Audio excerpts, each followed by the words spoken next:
আসসালামু আলাইকুম আরহামতুল্লাহি আবরাকাতুহু। প্রিয় দর্শক, মানুষের জীবনের সবচেয়ে বড় ট্র্যাজেডি কি জানেন? সেটা হলো অপূর্ণতা, অন্যকে ক্ষমা করতে না পারা, ভালোবাসার ডালি সাজানো স্বপ্ন দেখা কিন্তু হৃদয়ে জমে থাকা ক্রোধের পাথর সরাতে না পারা।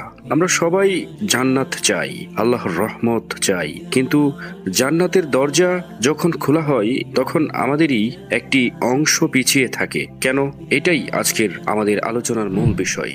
আল্লাহ তাআলা তার অপার রহমতের দরজা সপ্তাহে দুবার খুলে দেন, সোমবার এবং বৃহস্পতিবার। কি ঘটে সেদিন জানেন? ফেরেশতারা ডাকেন, কে আছো প্রার্থনাকারী, এসো, তোমার গুনাহ মোছার পালা। সেদিন কোটি কোটি মানুষের গুনাহ মাফ করে দেওয়া হয়। ধরুন ব্যাংক ঘোষণা করেছে আজ আপনার সব ঋণ মাফ করে দেওয়া হবে, কিন্তু শর্ত একটাই, আপনার কোনো শত্রুতা থাকতে পারবে না।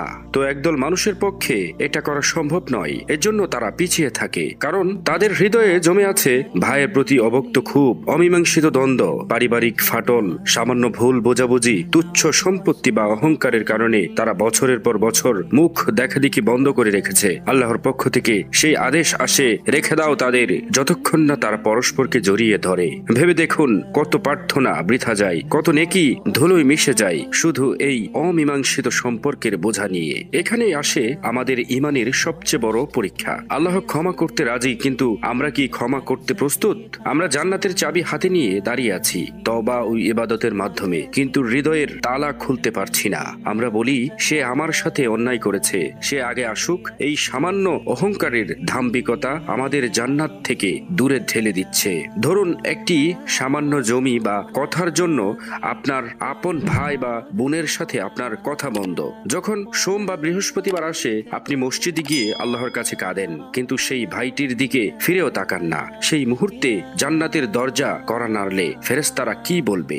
এদের ফিরিয়ে দাও, এরা এখনো প্রস্তুত নয়। প্রিয় দর্শক, ক্ষমা করাই তো ইমানের প্রথম ধাপ। রাসূল সাল্লাল্লাহু আলাইহি ওয়াসাল্লাম বলেছেন, প্রকৃত বীর সে নয় যে কুস্তিতে জেতে, বরং সে যে রাগের সময় নিজেকে নিয়ন্ত্রণ করতে পারে। আজই সেই সময়, আজই হাত বাড়ান। যে সম্পর্কে ফাটল ধরেছে তা সেলাই করুন। আজই অহংকার ছেড়ে দিন, ক্ষমা চেয়ে নিন, অথবা আন্তরিকভাবে ক্ষমা করে দিন। কারণ যদি আমরা একে অপরকে ক্ষমা করতে না শিখি, তবে জান্নাতের দরজা খোলা থাকলেও আমার আপনার হৃদয়ের দরজা বন্ধ থাকবে, আর বন্ধ হৃদয়ে আল্লাহর রহমত প্রবেশ করে না। প্রিয় দর্শক, কমেন্টে লিখুন, আমি ক্ষমা করতে প্রস্তুত, এবং আজই আপনার সেই সম্পর্কটি ঠিক করার জন্য একটি পদক্ষেপ নিন। ভিডিওটি ভালো লাগলে লাইক দিন এবং এই গুরুত্বপূর্ণ বার্তাটি আপনার পরিবারের সব সদস্য ও বন্ধুদের সাথে শেয়ার করুন। দেখা হবে পরের কোনো এক ভিডিওতে। আল্লাহ হাফেজ।